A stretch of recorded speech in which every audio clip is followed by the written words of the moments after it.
안녕하십니까, 책돌입니다. 오늘 소개해드릴 책은 브라이언 스테이시의 부자의 조건입니다. 출판사는 현대지성입니다. 바로 본문을 보겠습니다. 나는 자꾸만 간과되는 부자 되는 길의 본질을 이야기하고자 한다. 끌어당김과 갈구만 성행하고 행동은 빠져있는 이 시대의 부자 되는 법에 대해서 짚으려고 한다. 인생을 운에 맡기는 태도는 자신의 잠재력을 충분히 발휘하지 못하게 하고 때로는 아이의 꿈을 포기하게 만드는 것 같다는 것을 말하고 싶다. 돈에 관한 정보의 홍수 속에서도 돈을 벌고 투자하고 현명하게 쓰는 방법은 절대 변하지 않는 진리로 명명백백하게 존재한다. 이 책에서 나는 이미 유효성이 입증되어 신뢰할 수 있는 돈의 법칙은 물론이고 돈에 대한 근거 없이 존재하는 생각이나 믿음도 살펴볼 것이다. 억만장자 워렌 버핏은 매일 깨어있는 시간에 80%를 주식시장을 연구하고 기업을 분석하며 경쟁 속 변화하는 흐름을 파악하는 데 쓴다. 현재 그의 나이는 95세이다. 워렌 버핏은 일하러 가면 절대로 한눈 팔지 않고 주식 투자만 연구한다. 2,000달러를 가지고 사업을 시작한 뒤 가치 투자 모델을 활용한 워렌 버핏은 기업의 제품, 서비스, 경영진, 그리고 국내외 경쟁사 대비 산업 내 위치가 가지는 내재적 가치를 계속해서 연구해 수익을 보았다. 워렌 버핏은 어떤 주식을 사면 50년 동안 팔지 않는 것으로 유명하다. 가끔 보유 주식을 일부 팔기도 하지만 보통은 그 시점에 더 나은 수익을 내는 다른 주식을 매수하는 데 필요한 현금을 마련하는 목적이다. 그에 반해 주식시장에 뛰어들었다가 떨어져 나가는 사람들은 대부분 단기 투자자들이다.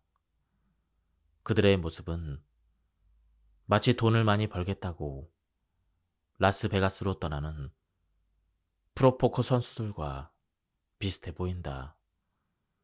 아마 그들은 일과를 마칠 즈음 자신이 육체 노동을 했다면 받았을 일당밖에 벌지 못했다는 사실을 깨달았을 것이다. 딴 돈과 잃은 돈을 정산하면 12시간에서 14시간 동안 포커 테이블에 앉아 시간당 겨우 몇 달러를 번 셈이다. 하루에도 여러 번 주식을 사고 파는 트레이더와 초단타 매매를 전문으로 하는 플래시 트레이더 가운데 70%도 결국에는 파산한다고 한다. 실제로 내게 언젠가 한 고객이 수억 달러를 들여 50명 규모의 초단타 매매 전문 회사를 만든 사람을 소개해 준 적이 있다. 그의 회사를 방문해 보니 수많은 모니터 앞에서 뛰어난 수학자들이 주식을 초단타로 사고 팔며 여기저기서 작은 차익을 긁어모으려 애쓰고 있었다. 그러나 애석하게도 나는 얼마 뒤 그 회사가 파산했다는 소식을 들었다. 큰 돈을 벌기는커녕 매일 16시간씩 일하던 직원들도 모든 것을 잃고 각자 자신의 길을 찾아 떠났다고 한다. 오해하지 말자. 부자는 오랫동안 열심히 일한다. 모든 부자는 일주일에 6일을 일한다는 사실에 주목하자. 이러한 통계는 수많은 연구에서 입증된 바가 있다.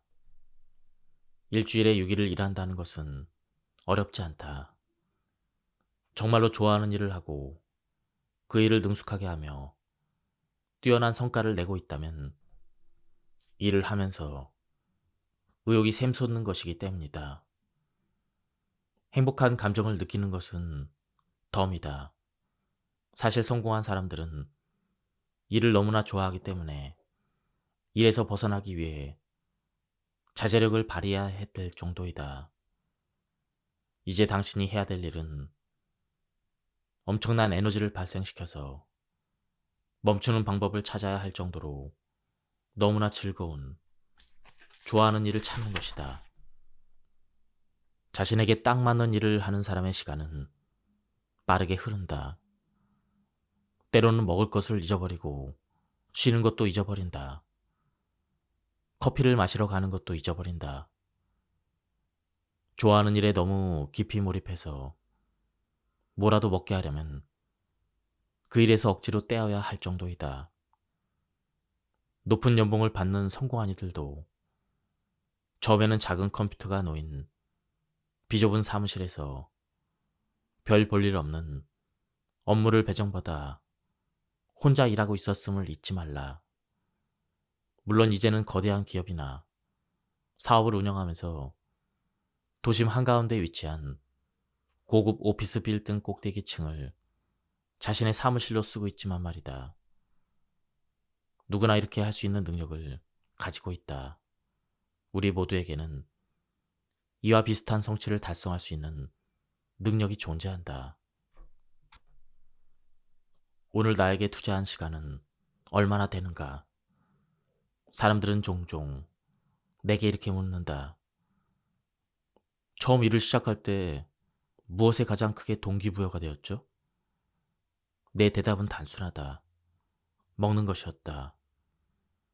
나는 마음껏 먹을 수 있는 그만큼의 돈을 벌고 싶었다. 내가 처음으로 한 일은 시급 25센트짜리 설거지였다. 당신아는 방 하나짜리 아파트에 살았다. 부엌에는 작은 냉장고 위에 가스레인지가 얹혀 있었고 욕실에는 싸구려 사오기가 달려 있었다. 나는 육체 노동자였고 그 이상은 사치였다. 낡은 중고차를 몰았으며 벼룩시장에서 산 옷을 해질 때까지 입었다. 매일 10시간씩 일했으며 당신의 머릿속을 지배하는 유일한 단어는 생존이었다. 몇 차례 좋은 경험도 있었다. 12살 무렵 나는 동네 이웃집 마당의 풀이나 잔디를 깎는 일을 하면 돈을 벌 수 있다는 것을 알게 되었다. 부모님은 결국 내게 휘발유로 작동하는 잔디 깎는 기계를 마련하면 어떻겠냐고 말했다. 우리는 며칠 뒤에 지금은 없어진 시어스 매장에 가서 무시무시한 모양의 가족용 잔디깎기 기계를 샀다. 사실 부모님도 잔디깎기 기계에 대해서는 아는 게 없었다. 나는 그 기계를 밀고 다니며 동네 여기저기에서 잔디를 깎았다. 얼마 지나지 않아 나의 잔디 깎는 기술은 상당히 발전했기에 성능이 더 좋은 잔디 깎기 기계를 장만하기로 결심했다. 잔디 깎는 기계를 전문으로 파는 매장 주변을 어슬렁거렸다. 매장에 진열된 모델을 두루 살펴본 뒤 중고로 상업용 잔디 깎는 기계를 샀다. 꽤 멋있어 보였다. 골프장에서 잔디를 다듬을 때 사용하는 것과 같은 모델이므로 자동차를 운전하듯 앉아서 조종할 수가 있었다. 특히 이 기계는 깎은 풀을 진행 방향으로 배출해서 잔디 깎는 자국을 남기지 않는다는 점이 마음에 쏙 들었다. 나는 잔디를 더 많이 깎을 수가 있었다. 이웃들은 자기 집 정원이나 마당의 잔디가 아름답게 깎인 모습을 보고 나를 다른 사람에게 추천했다. 얼마 뒤에는 인도나 화단으로 삐져나온 잔디를 다듬는 기계, 그리고 여러 장비를 싣고 다닐 수 있는 작은 수레도 마련했다. 15살이 되었을 때는 잔디를 깎아서 아버지보다 돈을 더 많이 벌고 있었다. 심지어 내가 사는 작은 도시의 시장도 내 고객이었다. 나는 이 경험을 통해 노력과 훌륭한 솜씨가 수입과 직접적인 연관이 있다는 점을 비교적 빠른 나이에 배웠다. 시간이 지나 나는 공장이나 건설 현장을 다니며 일했다. 육체 노동을 하는 일자리를 찾기 어려울 때는 다시 판매하는 일을 했다. 집집이 다니며 잔디깎기 서비스를 팔았다. 비누나 신문, 크리스마스 책도 팔았다. 당신아는 100% 실적에 따라 급여를 받았다. 이를 두고 세일즈맨끼리는 자기가 잡은 것만 먹을 수 있다라는 농담을 한다. 팔지 못하면 먹지도 못한다는 말이다. 당신아를 가장 크게 동기부여하는 말이었다. 사람들이 내게 돈을 낼 의사를 만들어내는 능력. 이것이 전적으로 내 수입을 결정했다. 당신에게 가장 가치 있는 금융자산은 무엇이라고 생각하는가?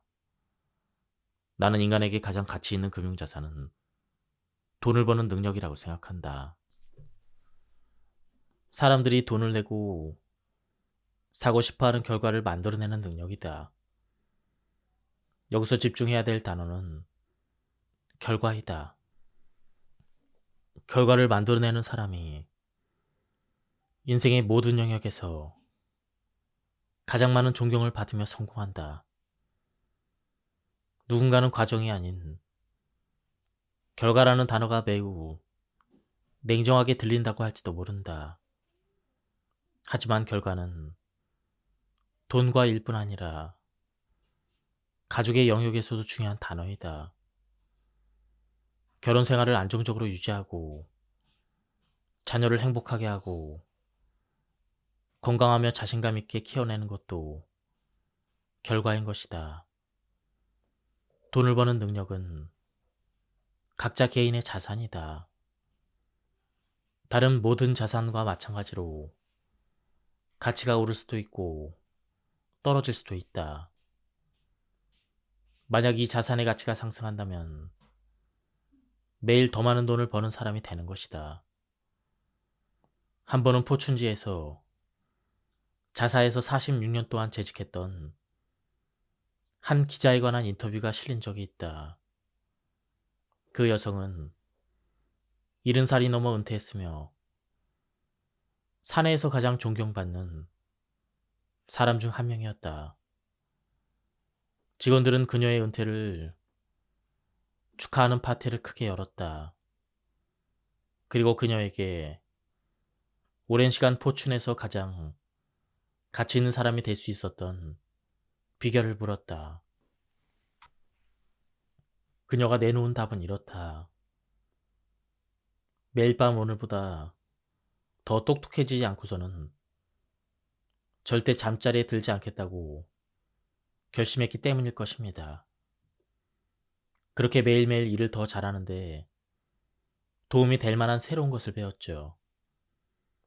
그러나 대부분의 평범한 사람들은 오늘 하루 동안 당신의 가치를 높이기 위해서 무슨 일을 했습니까?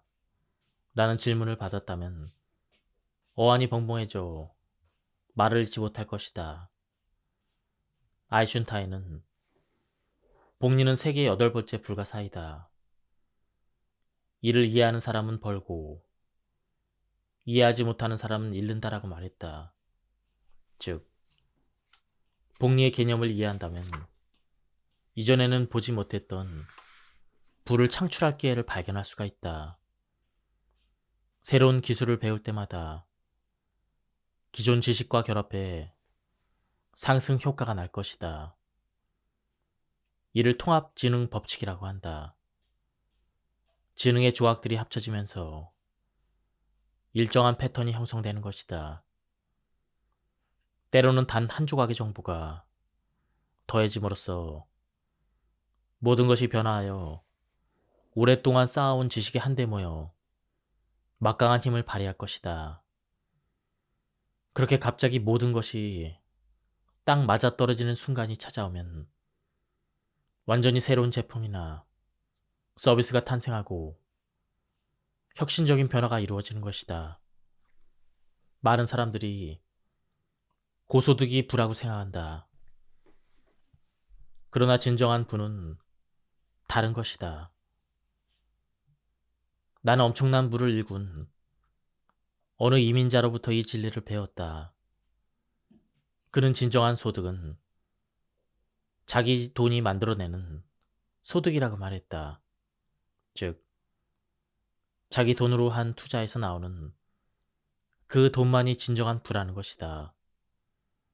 단순한 소득은 부가 아니다. 그저 생활을 유지하는 수단일 뿐이다. 부자가 될 수 있는 유일한 길은 돈이 만들어내는 현금 흐름에 있다. 내가 아는 가장 부유한 사람들은 돈이 만들어내는 현금 흐름에 대해서 항상 언급했다. 이들은 투자를 분석할 때 보통 6개월가량 신중하게 고민하며 여러 가지 질문을 던진다. 이 투자에서 나오는 현금 흐름이 투자 비용이나 자금 조달 비용을 상당히 초과할 것인가? 이 투자가 다른 대안보다 더 높은 수익을 가져다 줄 것인가? 이 질문에 대한 대답이 예이며 항상 투자 수익이 비용을 초과할 경우에만 그들은 투자를 한다. 지난 여러 해 동안 나는 역사상 가장 부유한 사람들이 직접 쓰거나 그들에 관한 책을 연구한 끝에 한 가지 결론에 도달할 수가 있었다. 그것은 부를 얻기 위해서는 장기적 관점을 지녀야 한다는 것이다. 일례로 야코프 푸거라는 이름의 독일 은행가는 르네상스 시대의 유럽에서 가장 부유한 인물로 알려져 있다. 그는 매우 뛰어난 상인이자 고리대금 업자였고 모험적인 일에 후원하기도 했다. 하지만 돈에 대한 그의 세계관은 검소함과 조심스러움, 신중함, 꼼꼼함, 냉정함, 엄격함으로 이루어져 있다. 한편 당대 최고 부자였던 존 록펠러는 사람들 사이에서 악독 자본가라는 비난을 받았는데 사실 그가 한 모든 일은 장기적으로 규모의 경제를 통해 석유와 가스의 가격을 낮추는 일이었다. 그가 시장에서 경쟁사를 몰아내고 북미 석유 시장과 가스 시장 전체를 사실상 통제하자 정부는 반독점법을 제정하여 록펠러의 회사 스탠다드 오일을 해체해버렸다. 어떤 경쟁사도 그보다 저렴한 가격의 제품을 공급할 수 없었기에 그들이 힘을 모아 정부에 로비했으며 록펠러의 회사를 해체하는 법을 만들도록 유도한 것이다. 결국 스탠다드 오일은 파이브 시스터즈라고 불리는 주요 정유사들로 쪼개져서 지금은 세계에서 가장 거대한 5개의 정유사가 되었다. 반면 스탠다드 오일의 해체를 이끈 경쟁사들은 어떨까? 그들은 계속해서 가격을 낮추는 파이브 시스터즈를 상대로 여전히 경쟁력을 확보할 수가 없었다. 하버드 대학교의 한 연구도 경제적으로 성공한 사람들의 가장 중요한 특징을 장기적 관점으로 꼽았다. 여기서 말하는 장기적 관점이란 단기적으로는 힘들더라도 장기적으로 큰 보상을 가져올 의사결정을 한다는 것이다. 즉, 열심히 일하고 돈을 저축하며 신중하게 투자하는 것을 가리킨다. 그 다음 복리의 기적을 통해 돈이 불어나도록 내버려 두면 된다. 아마 모든 기업가에게 돈이란 무슨 의미인지 물어본다면 답은 언제나 한 단어로 귀결될 것이다. 바로 자유다. 자유는 경제적 성공의 궁극적인 목적이다. 돈이 있다는 것은 곧 자유로울 수 있다는 것이다. 예를 들어 돈이 있으면 어느 레스토랑에서든 메뉴판에서 가격이 적혀 있는 우르종류를 보지 않고 원하는 음식을 주문할 수가 있다. 자유가 다른 어떤 가치보다 중요하지 않을지 몰라도 이 세상에서 가장 중요한 가치 가운데 하나임은 분명하다. 자신에게 자유가 너무 많다고 느끼는 사람은 아무도 없다. 자수성가한 부자들은 내가 원하는 삶의 방식을 유지하기 위해 얼마나 많은 돈이 필요하며 그 목표를 달성한 후에는 무엇을 할 것인가라는 그 질문의 답을 찾는데 많은 시간을 할애한 사람이다. 그들은 완전한 경제적 자유를 가져다 주는 순 자산을 축적하기 위해 단기적으로 많은 것을 희생한다. 그리고 경제적 자유를 획득하는 때가 바로 크로스오버 포인트, 즉 전환점이 된다. 여기에 도달하면 그들은 자선 활동이나 다른 의미 있는 일에 참여하며 인생을 보내곤 한다. 물론 그 이전까지 인생의 전반부에는 반드시 경제적 자유를 얻는 일에 전력을 다해야 한다. 특히 가장 많은 에너지와 추진력, 야망, 기회를 가질 수 있는 시기에 그렇게 한다. 그러나 애석하게도 오늘날 많은 사람들은 즉각적인 만족만을 갈구하며 때로는 그 욕구가 충족되지 않아 꿈과 희망을 지레 꺾어버린다. 실제로 미국 성인의 65%는 이 시대에 경제적으로 독립된 상태에서 은퇴할 수 있는 유일한 방법은 복권밖에 없다고 생각한다. 경제적인 성공을 도박처럼 보는 것이다. 그들은 20대에 억만장자가 된 마크 저커버그를 보며 잭팟이 터지면 자신도 그렇게 될 수 있다고 생각한다. 억만장자를 꿈꾸는 수백만 명 가운데 필요한 행동과 노력을 실제로 행한 단 한 명이 마크 저커버그라는 사실은 이해하지 못한 채 말이다.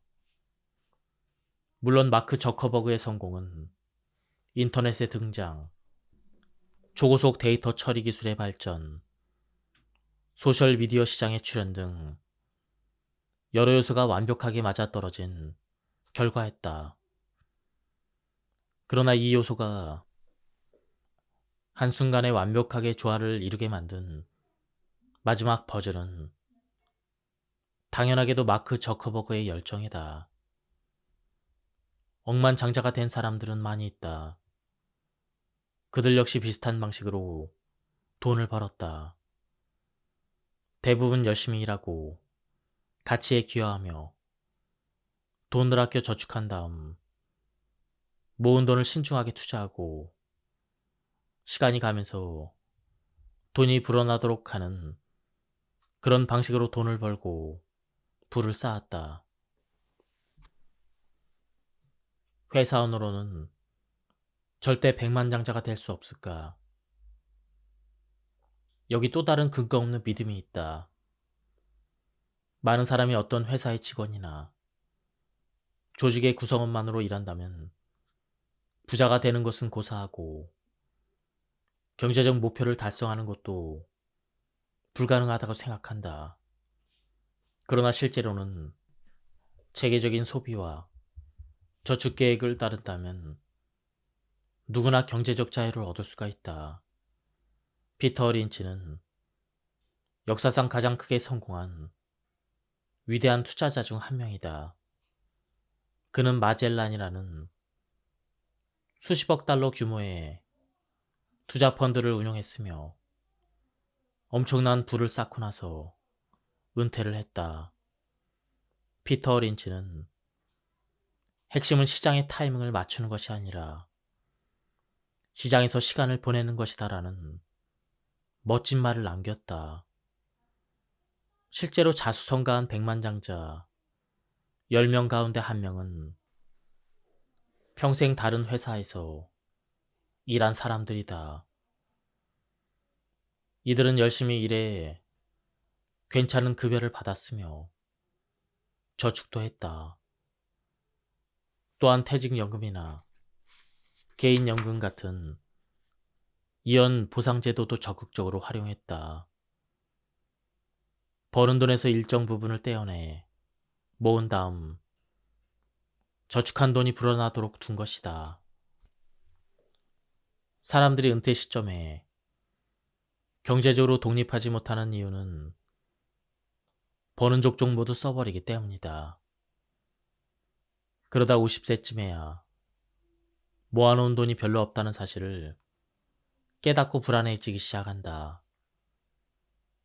그러면서 부랴부랴 수중에 있는 몇 푼 안 되는 돈, 혹은 급하게 빌린 돈을 한 방에 부자로 만들어준다는 곳에 집어넣고 일확천금을 노린다.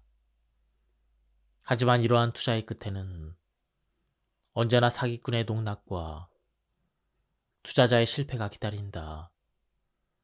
한 방에 부자로 만들어준다는 그 투자로 부자가 되는 사람은 오직 그것을 판매하는 사람들 뿐이다. 진실은 간단하다. 매달 100달러를 저축해서 인덱스 펀드나 보수적으로 운영되는 뮤추얼 펀드에 투자하면 시간이 지남에 따라 그 돈은 매년 10%씩 불어난다. 은퇴하기 전까지 일하는 내내 매달 100달러씩 저축하고 투자하는 사람들은 결국 백만장자가 될 수가 있다. 통계적으로 보면 오늘 일을 시작하는 100명 중 1명은 부자가 되고 4명은 경제적으로 안정된 삶을 살며 15명은 경제적으로 독립한다. 그리고 나머지 80명은 은퇴할 나이가 될 때 이미 사망했거나 아니면 돈이 부족해서 여전히 생계를 위해 일하는 상황에 부딪히게 될 것이다. 몇 년 전에 있었던 일이다. 나는 세미나에서 이러한 내용을 설명했다. 강연사이 휴식 시간에 정신적으로나 육체적으로 조금은 장애가 있어 보이는 한 젊은이가 다가와 물었다. 트레이시 씨, 저도 부자가 될 수 있을까요? 저는 보호시설에 살면서 그곳에서 가구 고치는 일을 합니다. 월급도 조금 받아서 매달 100달러를 저축하고 있습니다. 이렇게 하면 저도 부자가 될 수 있을까요? 다행히 바로 그 전날 나는 이 숫자를 다시 한번 확인했었다. 만약 은퇴 전까지 일하는 내내 매달 100달러를 저축해 보수적으로 운영되는 뮤추얼 펀드에 투자하면 65세에 은퇴할 때 100만 달러 이상이 될 것이라는 계산 말이다. 그래서 나는 그 젊은이에게 내가 확인한 숫자를 말해주었다. 물론이죠. 만약 은퇴 전까지 일하는 내내 매달 100달러를 저축한다면 65세가 되었을 때는 100만장자가 될 것입니다. 지금 비싼 자동차를 몰고 해외여행을 떠나는 다른 모든 사람보다 더 부유한 사람이 될 수가 있습니다. 자기 인생에 유리한 점이 별로 없더라도 결국 백만장자가 될 겁니다. 즉, 가능한 한 젊은 나이에 일을 시작해서 적절한 금액을 충분히 장기간 저축하고 저축한 돈에 손대지 않는 사람은 누구나 백만장자가 될 수가 있다. 멋진 회사의 주인이 될 필요는 없다. 엄청난 사업가가 될 필요도 없다. 그저 주식에 투자해서 다양한 유형의 우량기업의 지분을 소유하면 된다. 우리 인생은 배움의 시기, 소득 창출의 시기, 그리고 열망의 시기로 구분할 수 있는데, 이 가운데 소득 창출의 시기는 열심히 일해 번 돈이 스스로 일에 불어나도록 하는 기간이다.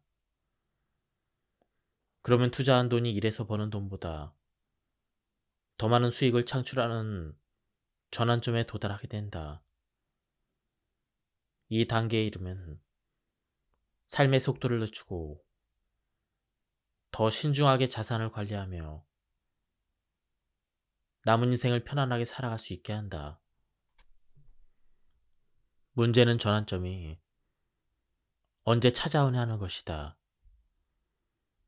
은행에서 일하는 내 친구에 따르면 어떤 회사나 사업이 공경에 빠지는 때는 쉽게 알아차릴 수 있다고 한다.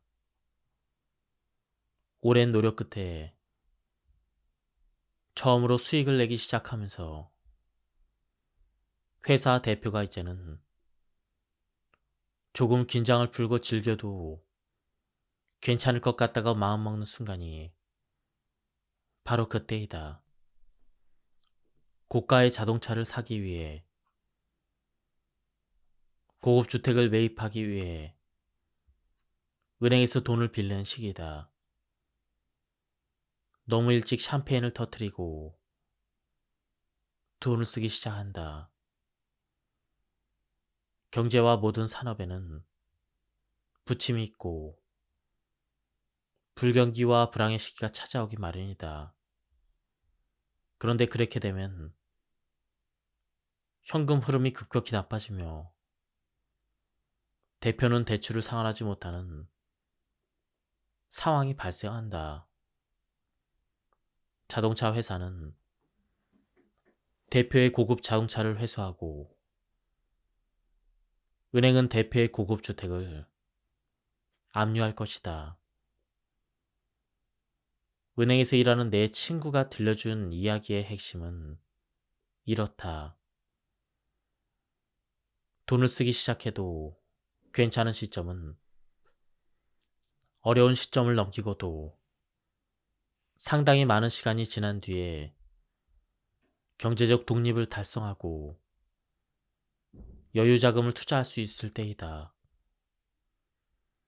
콜롬비아 대학교를 졸업한 워렌 버핏이 아내와 함께 고향인 네브라스카주 오마하로 돌아왔을 때 그에게는 작은 집을 구매할 수 있는 작은 돈이 있었다. 당시 그가 산 주택의 가격은 25,000달러였다.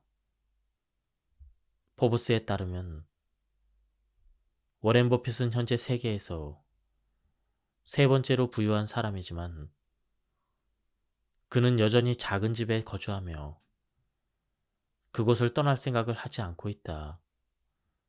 워렌 버핏은 돈을 너무 일찍 쓰기 시작한 것은 결코 좋은 생각이 아니라고 말한다. 그는 가진 돈을 모두 투자하고 절대 쓰지 않는 습관을 들였다. 그렇게 워렌 버핏은 현재 역사상 가장 성공한 투자자가 되었다. 중요한 것은 타이밍이다. 충분히 많은 돈을 저축해서 설령 온 세상이 완전히 무너지는 상황이 닥쳐서라도 대출을 상환하고 현재의 생활 수준을 유지하며 가족을 부양할 수 있을 때가 비로소 돈을 쓰기에 적절한 시점이다. 너무 이른 때부터 소비를 시작하지 말아야 한다. 그래야 돈이 스스로 일하는 시기가 앞당겨진다. 100년 동안 계속된 사업이나 기업도 현금이 바닥나면 하루아침에 무너지기 마련이다. 이것은 나 역시 똑같은 실수를 저지르면서 뼈저리게 배운 교훈이다. 이제 소비에 관한 세 가지 핵심 원칙을 다시 한번 강조하면서 이번 장을 마무리하려고 한다. 첫째, 모든 것을 기록하라. 재무 계획을 세우고 모든 것을 상세하게 기록해야 한다. 예상 비용을 기록한 다음 반드시 다시 확인해야 한다. 많은 기업이 파산하는 이유는 사무용 가구 구매비, 원자재 구매비, 광고비, 인건비 등 각종 비용을 실제보다 적게 예상하기 때문이다. 재무 계획을 수립하는 과정에서 실사, 즉 사전 조사가 충분히 이루어지지 않는 것이다. 나 역시 사업을 하며 실수를 저지른 기억이 많이 있다. 그래서 실사라는 단어를 가장 좋아하게 되었다.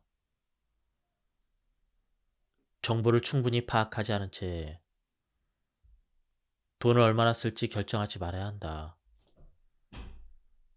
어디에 얼마를 쓸지 종이에 적다 보면 신중하게 생각할 수밖에 없다. 상당수의 사업가가 꼼꼼한 성향이 아니다 보니 상세한 예산 수립 과정을 달가워하지 않는다.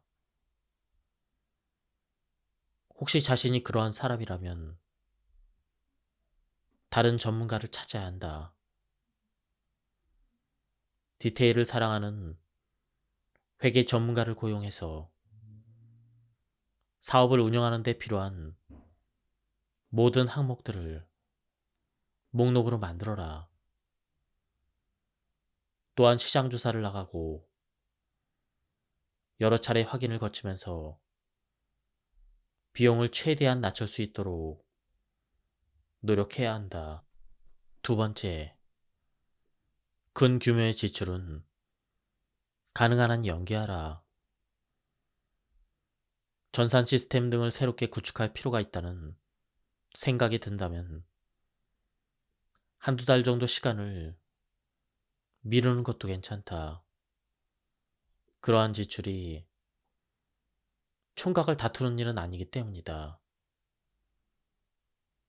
물론 고가의 장비를 판매하는 사람들은 잠재 고객이 서둘러 결정하도록 유도하기 위해서 온갖 수단을 동원할 것이다. 특히 판매 실적에 따라 월급이 달라지는 경우라면 더욱더 그렇다. 개인이든 기업이든 관계없이 구매를 결정하기 전에 30일을 기다리면 대부분은 구매하지 않게 된다고 한다. 시간 지연이 감정 상태에 영향을 미쳐서 신중한 판단을 이끄는 것이다. 우리는 종종 이거 좋은 생각인데 새 차나 컴퓨터를 사야겠어 라고 생각한다. 그러나 구매를 결정할 때까지 30일을 기다려보면 그 물건이 필요하지 않으며 그 결정이 굉장히 충동적이었음을 깨닫게 된다. 나 역시 큰 규모의 소비가 필요할 때는 30일의 시간을 지켜보는 습관을 들였다. 그랬더니 애초에 내가 왜 그런 물건을 사고 싶은지 기억조차 하지 못하는 경우가 대부분이었다. 세 번째, 자신보다 경험이 풍부한 사람이나 돈을 신중하게 다루는 사람에게 조언을 구하라. 내게는 돈에 관해서라면 매우 신중한 친구가 여럿 있다. 내가 특정한 지출을 해야 되는지를 물어보면 언제나 현명한 조언을 얻을 수가 있다. 때로는 필요한 시설을 구매하지 않고 리스하는 것도 방법이다.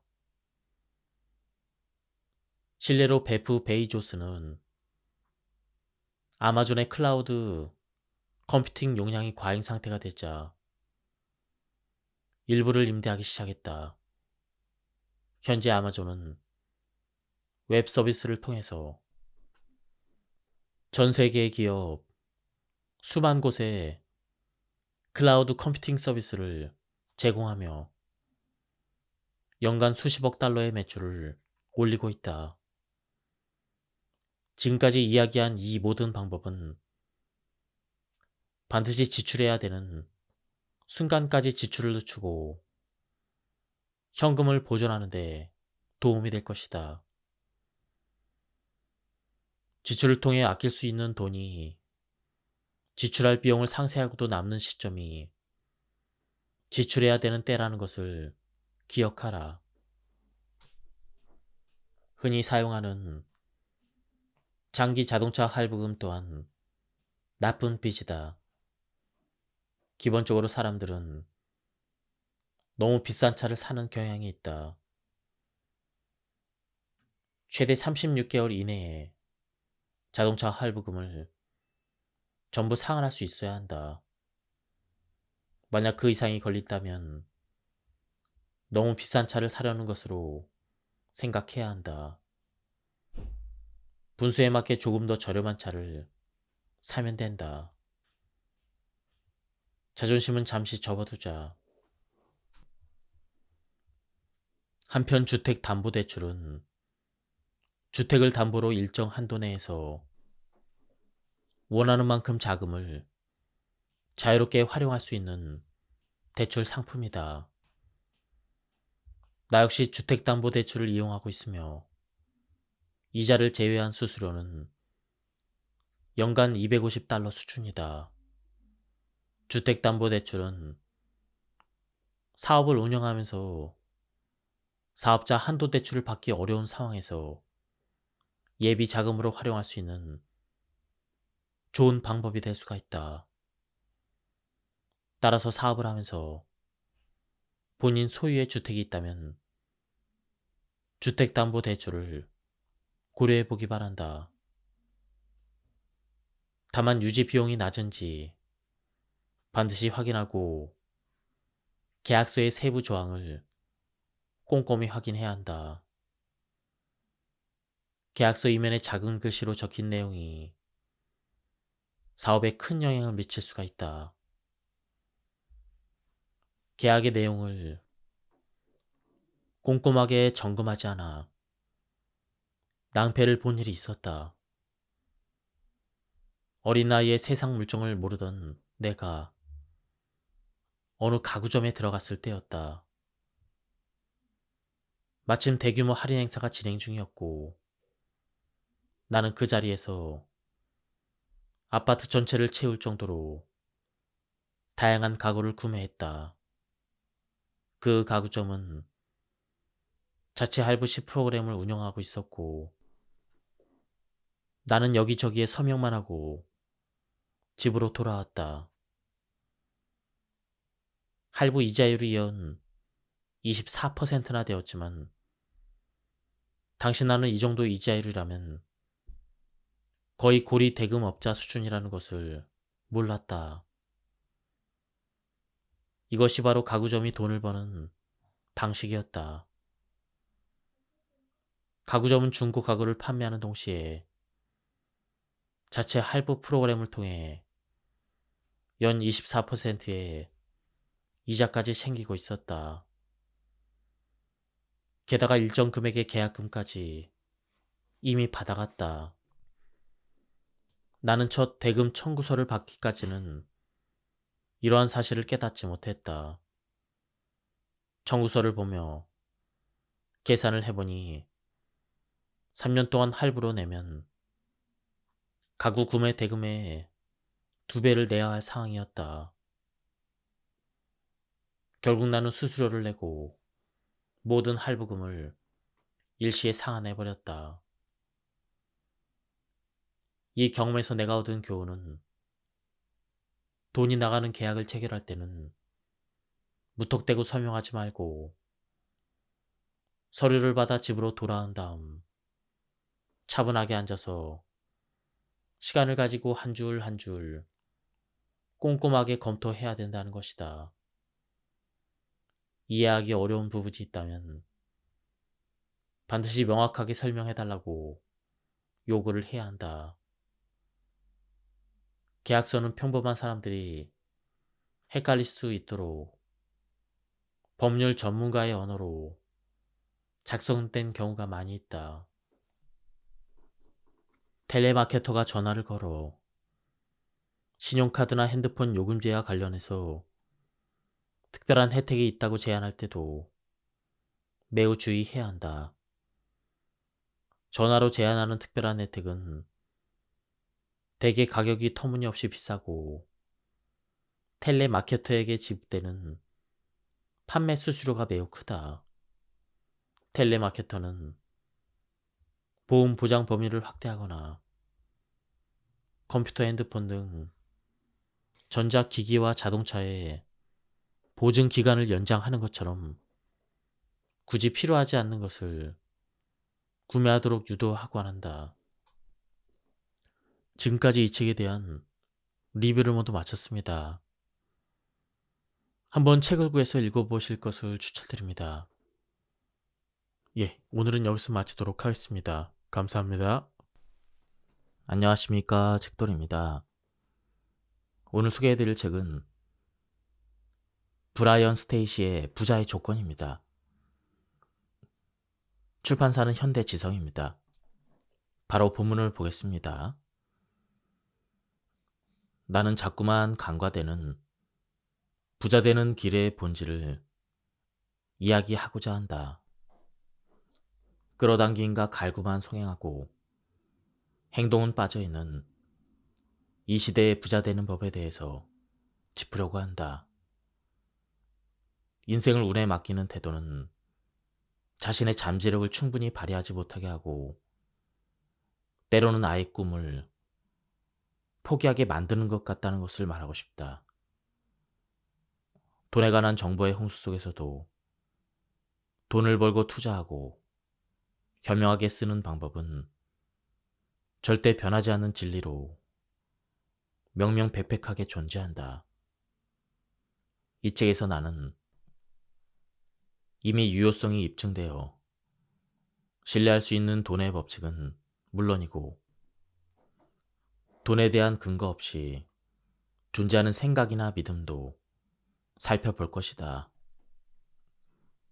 억만장자 워렌 버핏은 매일 깨어있는 시간에 80%를 주식시장을 연구하고 기업을 분석하며 경쟁 속 변화하는 흐름을 파악하는 데 쓴다. 현재 그의 나이는 95세이다. 워렌 버핏은 일하러 가면 절대로 한눈 팔지 않고 주식 투자만 연구한다.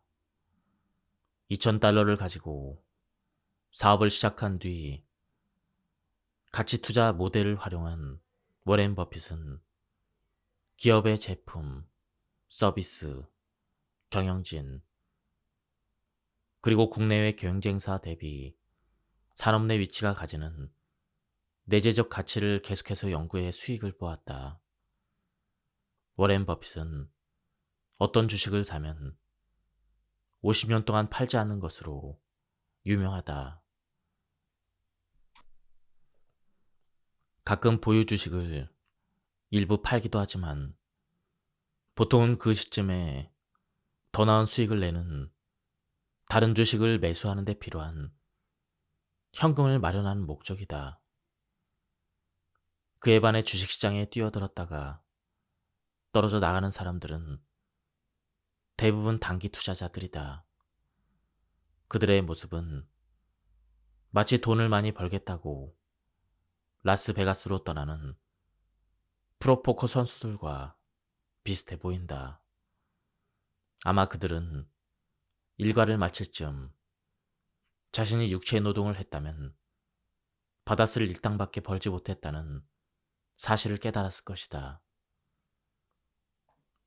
딴 돈과 잃은 돈을 정산하면 12시간에서 14시간 동안 포커 테이블에 앉아 시간당 겨우 몇 달러를 번 셈이다.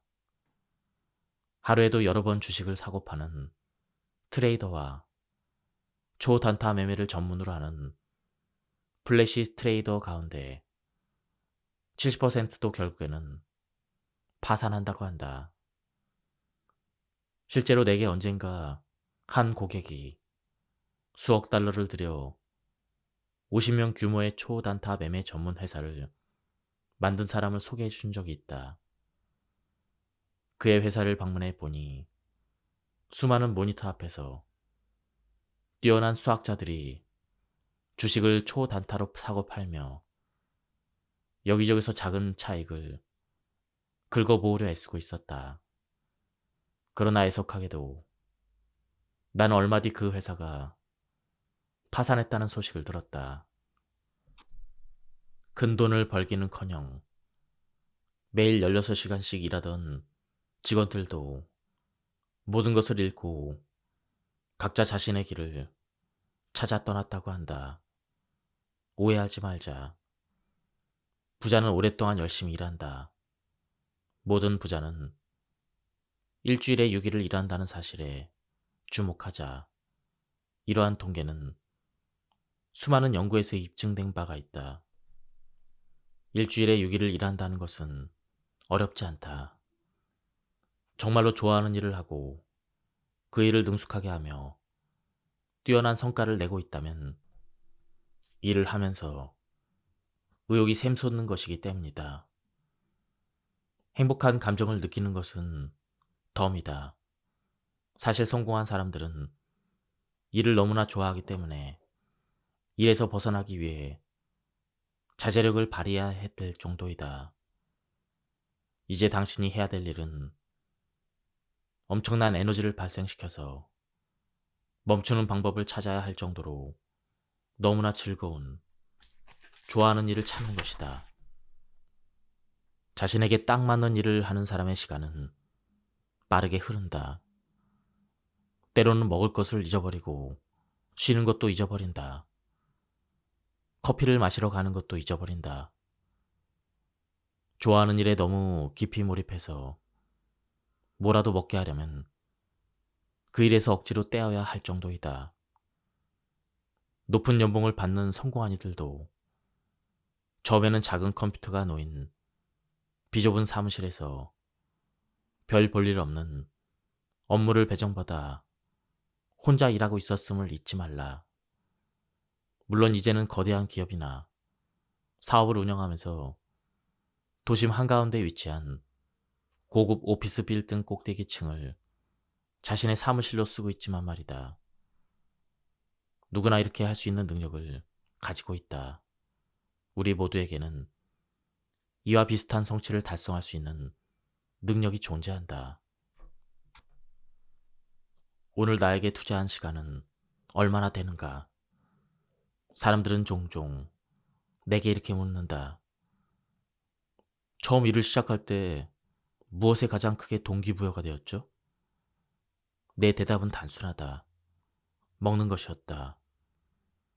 나는 마음껏 먹을 수 있는 그만큼의 돈을 벌고 싶었다. 내가 처음으로 한 일은 시급 25센트짜리 설거지였다. 당시 나는 방 하나짜리 아파트에 살았다. 부엌에는 작은 냉장고 위에 가스레인지가 얹혀 있었고 욕실에는 싸구려 사오기가 달려 있었다. 나는 육체 노동자였고 그 이상은 사치였다. 낡은 중고차를 몰았으며 벼룩시장에서 산 옷을 해질 때까지 입었다. 매일 10시간씩 일했으며 당신의 머릿속을 지배하는 유일한 단어는 생존이었다. 몇 차례 좋은 경험도 있었다. 12살 무렵 나는 동네 이웃집 마당의 풀이나 잔디를 깎는 일을 하면 돈을 벌 수 있다는 것을 알게 되었다. 부모님은 결국 내게 휘발유로 작동하는 잔디 깎는 기계를 마련하면 어떻겠냐고 말했다. 우리는 며칠 뒤에 지금은 없어진 시어스 매장에 가서 무시무시한 모양의 가족용 잔디깎기 기계를 샀다. 사실 부모님도 잔디깎기 기계에 대해서는 아는 게 없었다. 나는 그 기계를 밀고 다니며 동네 여기저기에서 잔디를 깎았다. 얼마 지나지 않아 나의 잔디 깎는 기술은 상당히 발전했기에 성능이 더 좋은 잔디 깎기 기계를 장만하기로 결심했다. 잔디 깎는 기계를 전문으로 파는 매장 주변을 어슬렁거렸다. 매장에 진열된 모델을 두루 살펴본 뒤 중고로 상업용 잔디 깎는 기계를 샀다. 꽤 멋있어 보였다. 골프장에서 잔디를 다듬을 때 사용하는 것과 같은 모델이므로 자동차를 운전하듯 앉아서 조종할 수가 있었다. 특히 이 기계는 깎은 풀을 진행 방향으로 배출해서 잔디 깎는 자국을 남기지 않는다는 점이 마음에 쏙 들었다. 나는 잔디를 더 많이 깎을 수가 있었다. 이웃들은 자기 집 정원이나 마당의 잔디가 아름답게 깎인 모습을 보고 나를 다른 사람에게 추천했다. 얼마 뒤에는 인도나 화단으로 삐져나온 잔디를 다듬는 기계, 그리고 여러 장비를 싣고 다닐 수 있는 작은 수레도 마련했다. 15살이 되었을 때는 잔디를 깎아서 아버지보다 돈을 더 많이 벌고 있었다. 심지어 내가 사는 작은 도시의 시장도 내 고객이었다. 나는 이 경험을 통해 노력과 훌륭한 솜씨가 수입과 직접적인 연관이 있다는 점을 비교적 빠른 나이에 배웠다. 시간이 지나 나는 공장이나 건설 현장을 다니며 일했다. 육체 노동을 하는 일자리를 찾기 어려울 때는 다시 판매하는 일을 했다. 집집이 다니며 잔디깎기 서비스를 팔았다. 비누나 신문, 크리스마스 책도 팔았다. 당시 나는 100% 실적에 따라 급여를 받았다. 이를 두고 세일즈맨끼리는 자기가 잡은 것만 먹을 수 있다라는 농담을 한다. 팔지 못하면 먹지도 못한다는 말이다. 당시 나를 가장 크게 동기부여하는 말이었다. 사람들이 내게 돈을 낼 의사를 만들어내는 능력. 이것이 전적으로 내 수입을 결정했다. 당신에게 가장 가치 있는 금융자산은 무엇이라고 생각하는가? 나는 인간에게 가장 가치 있는 금융자산은 돈을 버는 능력이라고 생각한다. 사람들이 돈을 내고 사고 싶어하는 결과를 만들어내는 능력이다. 여기서 집중해야 될 단어는 결과이다. 결과를 만들어내는 사람이 인생의 모든 영역에서 가장 많은 존경을 받으며 성공한다. 누군가는 과정이 아닌 결과라는 단어가 매우 냉정하게 들린다고 할지도 모른다. 하지만 결과는 돈과 일뿐 아니라 가족의 영역에서도 중요한 단어이다. 결혼 생활을 안정적으로 유지하고 자녀를 행복하게 하고 건강하며 자신감 있게 키워내는 것도 결과인 것이다. 돈을 버는 능력은 각자 개인의 자산이다. 다른 모든 자산과 마찬가지로 가치가 오를 수도 있고 떨어질 수도 있다. 만약 이 자산의 가치가 상승한다면 매일 더 많은 돈을 버는 사람이 되는 것이다. 한 번은 포춘지에서 자사에서 46년 동안 재직했던 한 기자에 관한 인터뷰가 실린 적이 있다.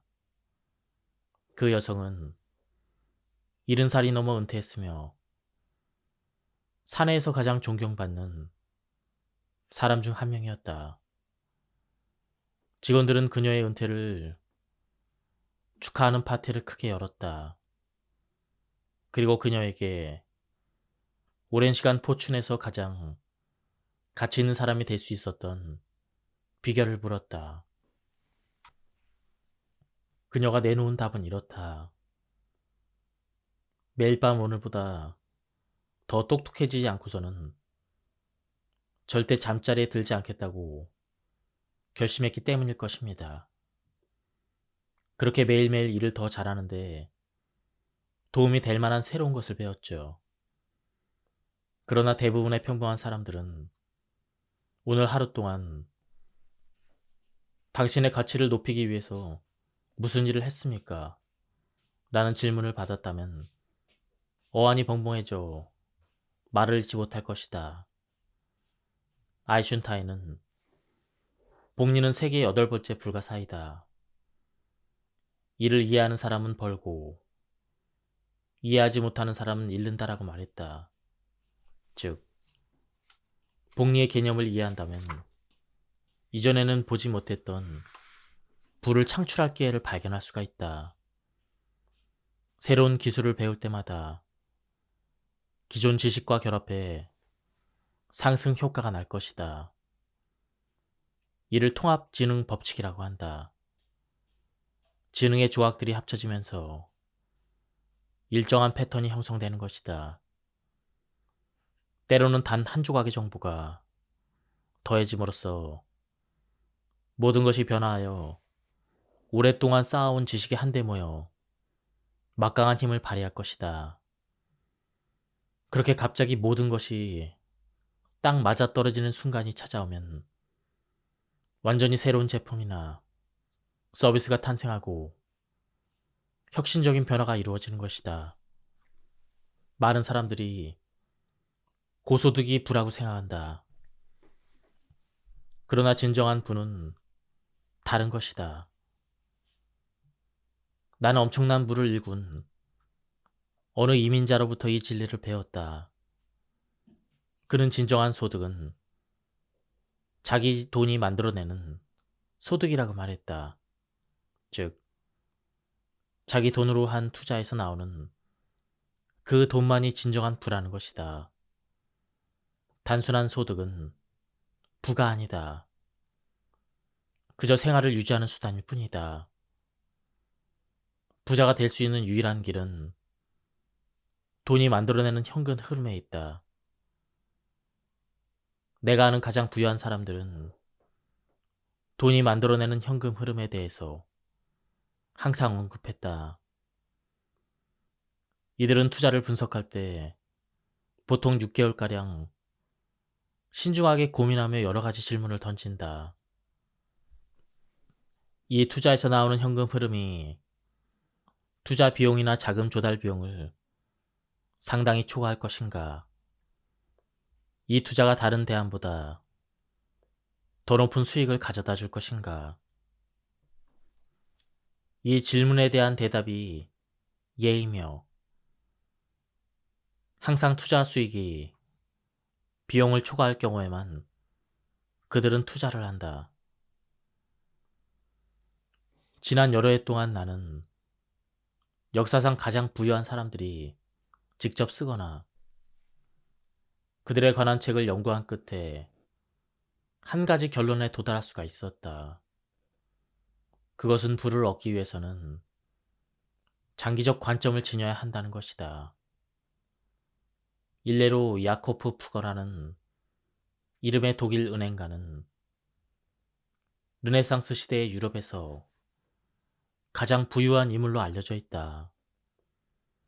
그는 매우 뛰어난 상인이자 고리대금 업자였고 모험적인 일에 후원하기도 했다. 하지만 돈에 대한 그의 세계관은 검소함과 조심스러움, 신중함, 꼼꼼함, 냉정함, 엄격함으로 이루어져 있다. 한편 당대 최고 부자였던 존 록펠러는 사람들 사이에서 악독 자본가라는 비난을 받았는데 사실 그가 한 모든 일은 장기적으로 규모의 경제를 통해 석유와 가스의 가격을 낮추는 일이었다.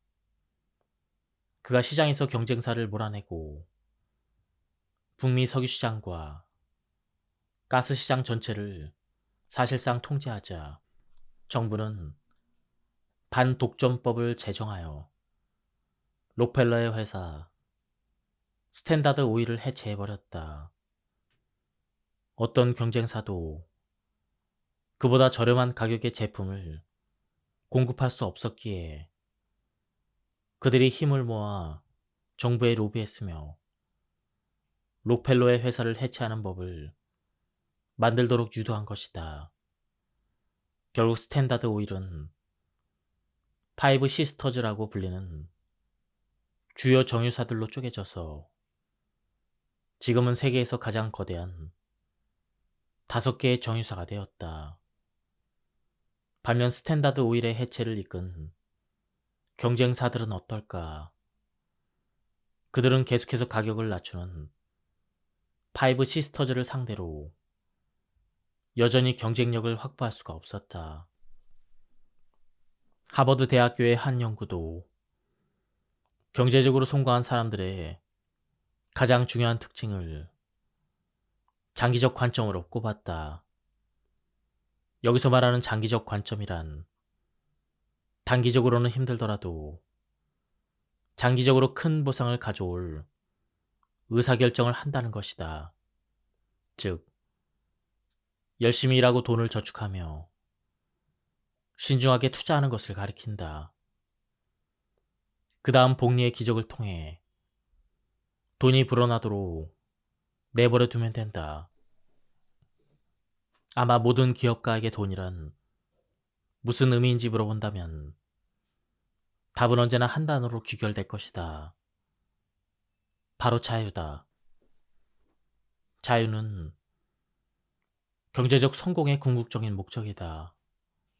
돈이 있다는 것은 곧 자유로울 수 있다는 것이다.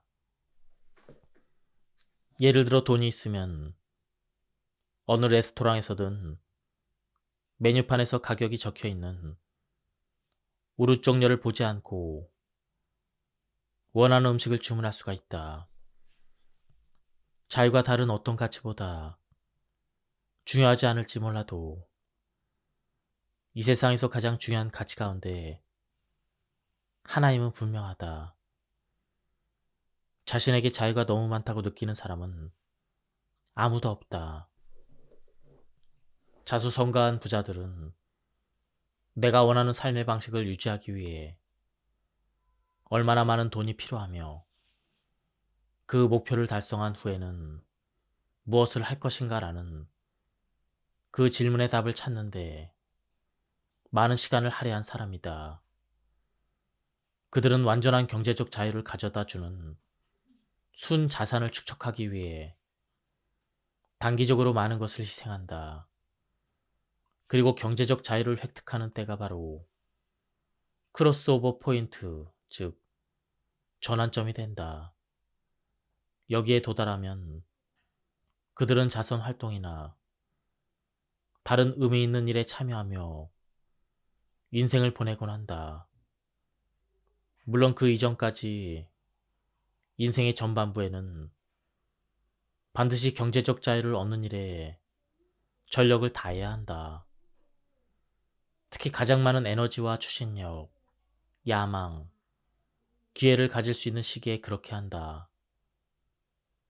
그러나 애석하게도 오늘날 많은 사람들은 즉각적인 만족만을 갈구하며 때로는 그 욕구가 충족되지 않아 꿈과 희망을 지레 꺾어버린다.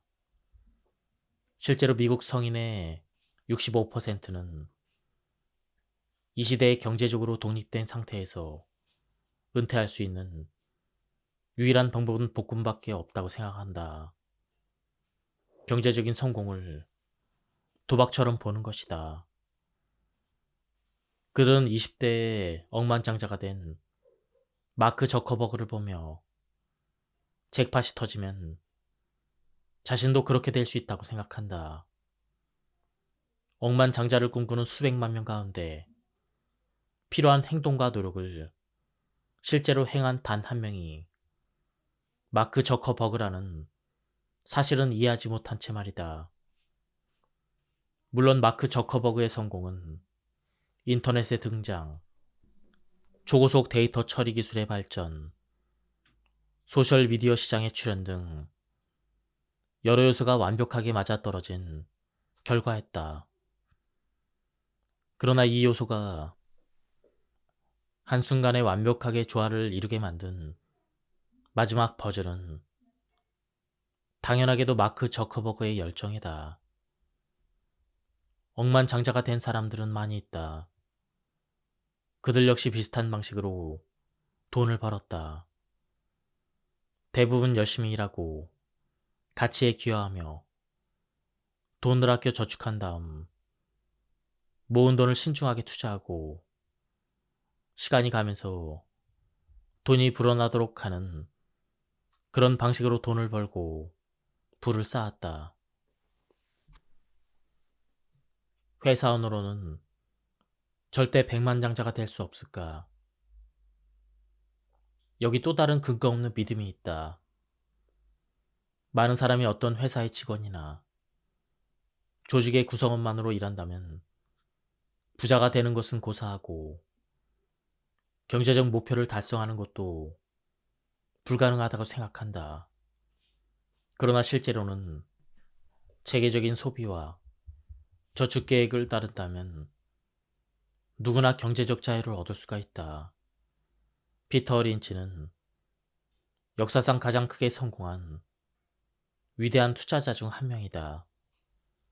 그는 마젤란이라는 수십억 달러 규모의 투자 펀드를 운영했으며 엄청난 부를 쌓고 나서 은퇴를 했다. 피터 린치는 핵심은 시장의 타이밍을 맞추는 것이 아니라 시장에서 시간을 보내는 것이다라는 멋진 말을 남겼다. 실제로 자수성가한 백만장자 10명 가운데 한 명은 평생 다른 회사에서 일한 사람들이다.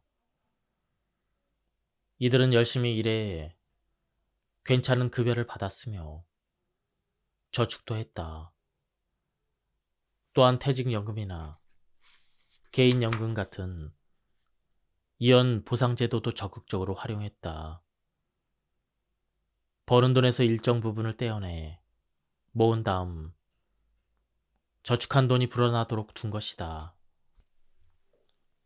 사람들이 은퇴 시점에 경제적으로 독립하지 못하는 이유는 버는 족족 모두 써버리기 때문이다. 그러다 50세쯤에야 모아놓은 돈이 별로 없다는 사실을 깨닫고 불안해지기 시작한다.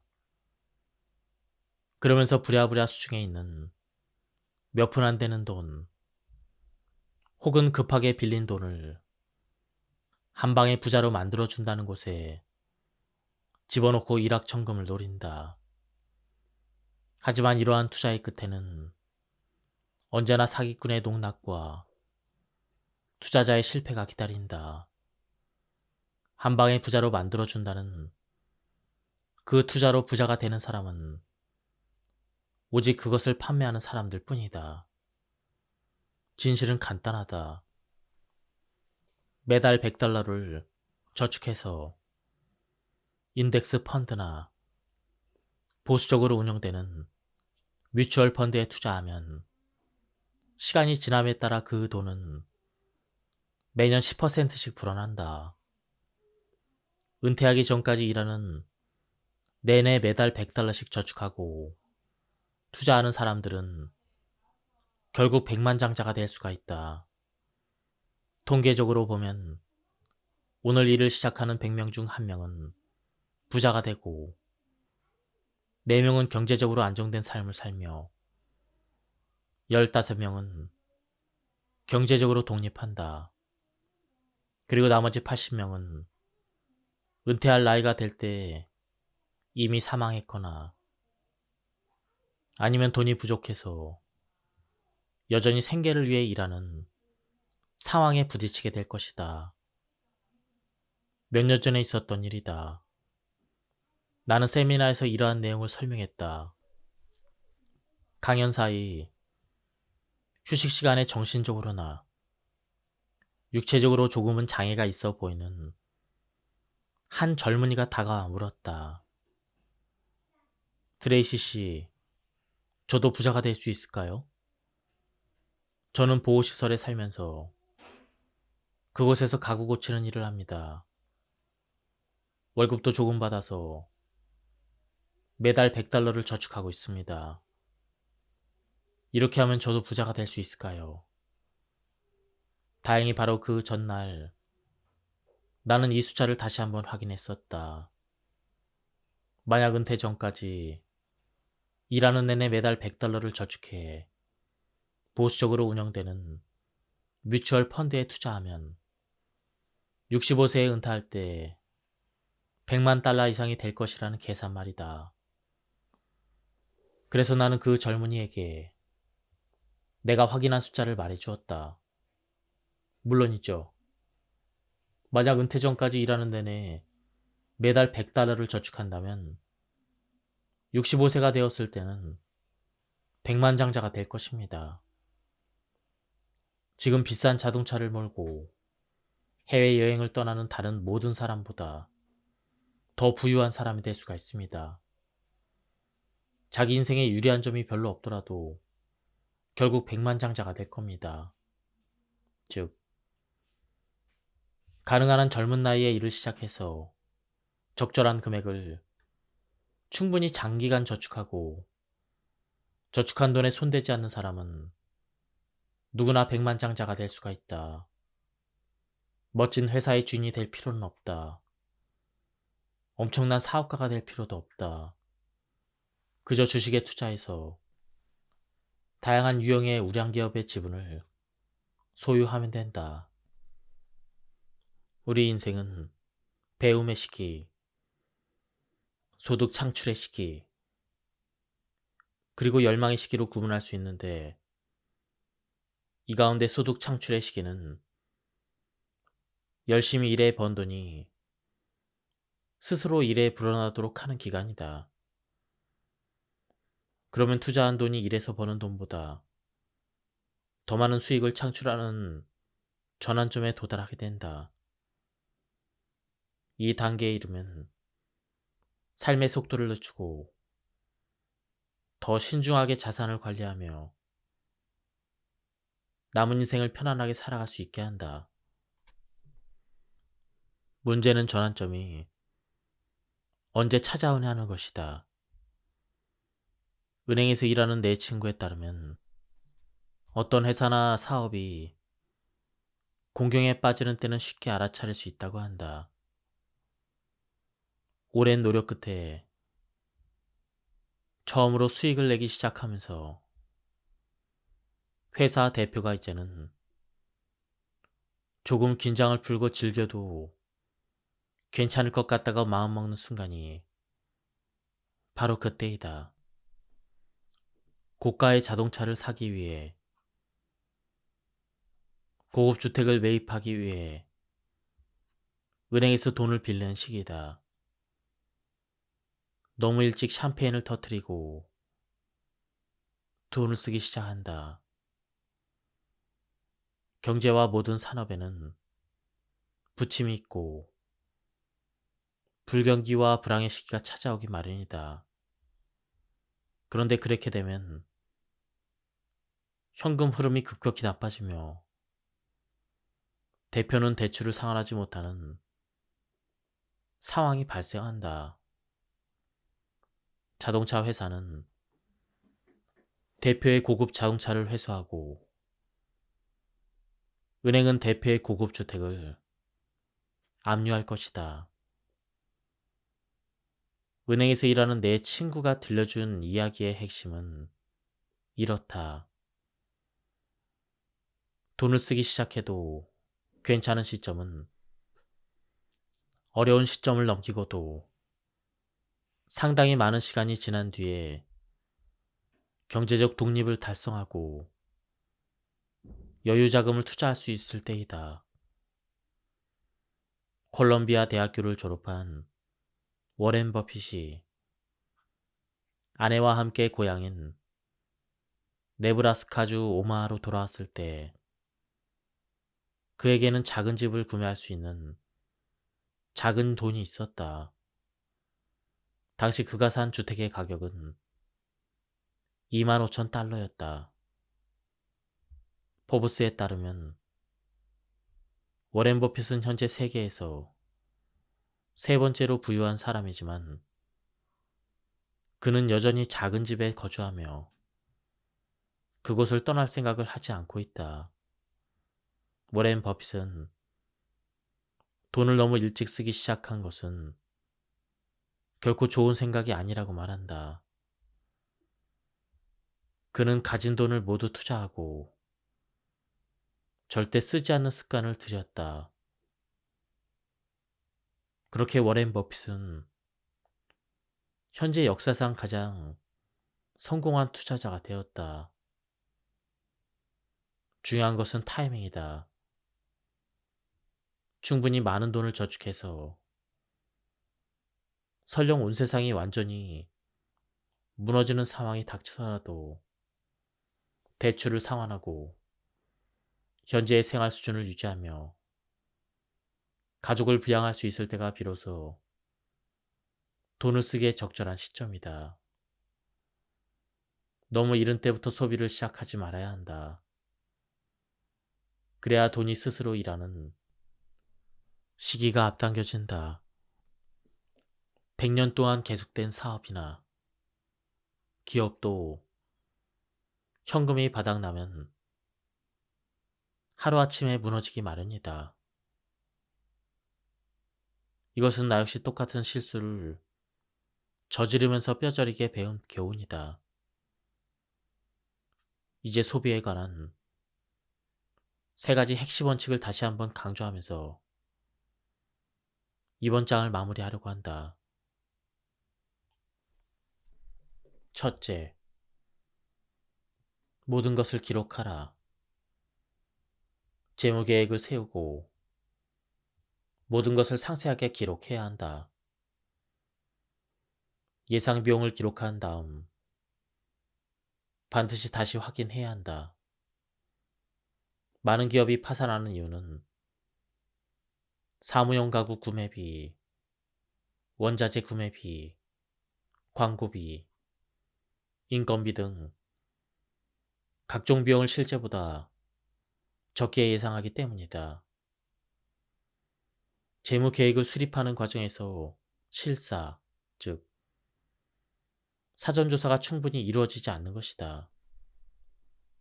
나 역시 사업을 하며 실수를 저지른 기억이 많이 있다.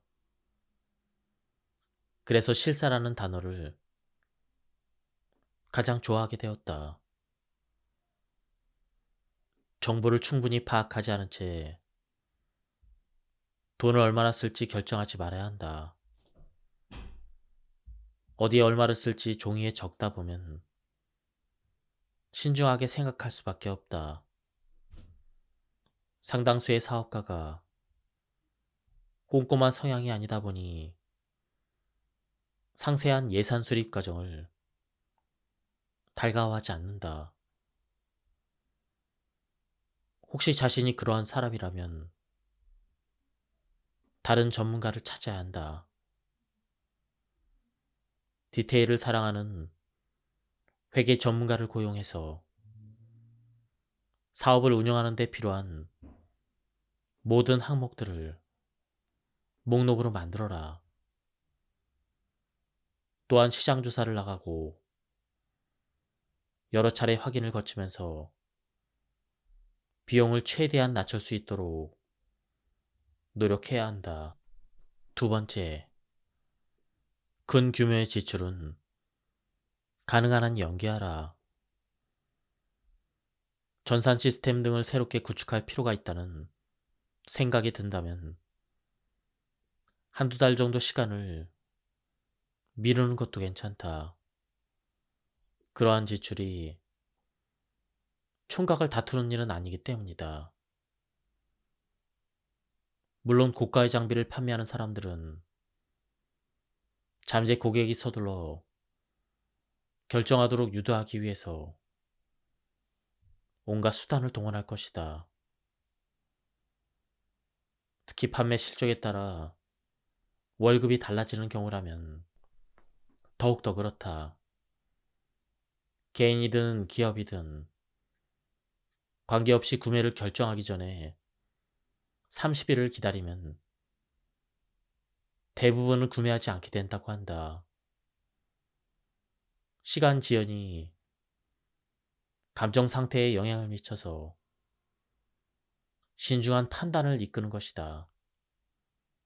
우리는 종종 이거 좋은 생각인데 새 차나 컴퓨터를 사야겠어 라고 생각한다. 그러나 구매를 결정할 때까지 30일을 기다려보면 그 물건이 필요하지 않으며 그 결정이 굉장히 충동적이었음을 깨닫게 된다. 나 역시 큰 규모의 소비가 필요할 때는 30일의 시간을 지켜보는 습관을 들였다.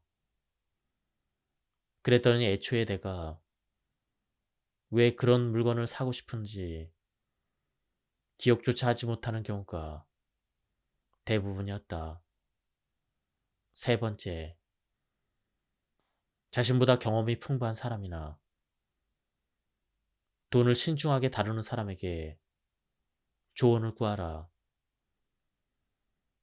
내게는 돈에 관해서라면 매우 신중한 친구가 여럿 있다. 내가 특정한 지출을 해야 되는지를 물어보면 언제나 현명한 조언을 얻을 수가 있다.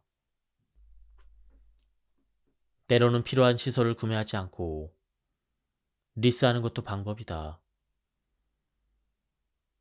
실례로 베프 베이조스는 아마존의 클라우드 컴퓨팅 용량이 과잉 상태가 되자 일부를 임대하기 시작했다.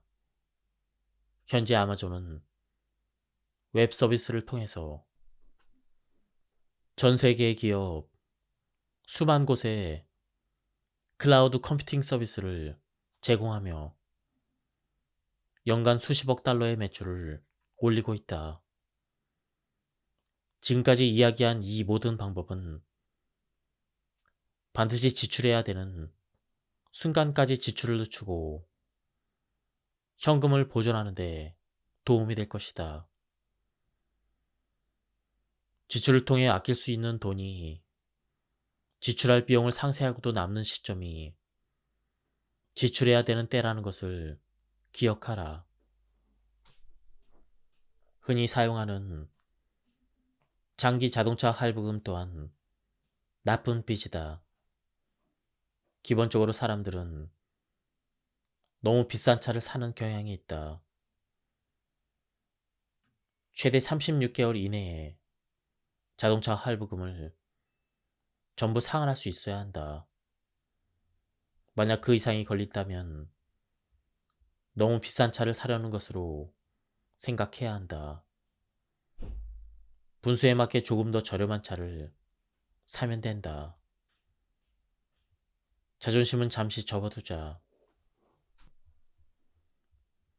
한편 주택담보대출은 주택을 담보로 일정 한도 내에서 원하는 만큼 자금을 자유롭게 활용할 수 있는 대출 상품이다.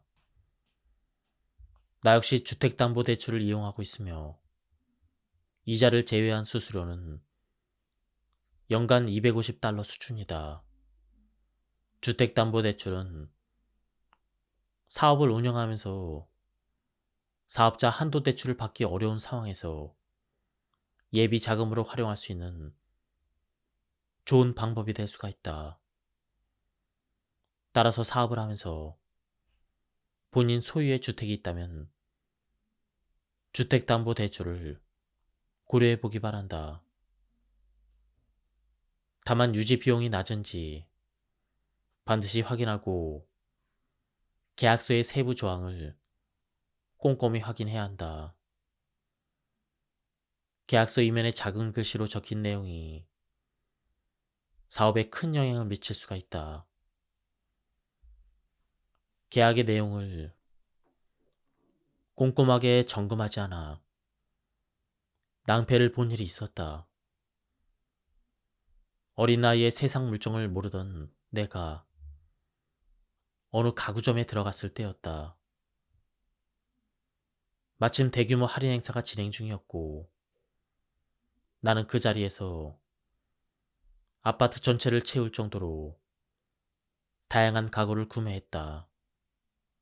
그 가구점은 자체 할부시 프로그램을 운영하고 있었고 나는 여기저기에 서명만 하고 집으로 돌아왔다.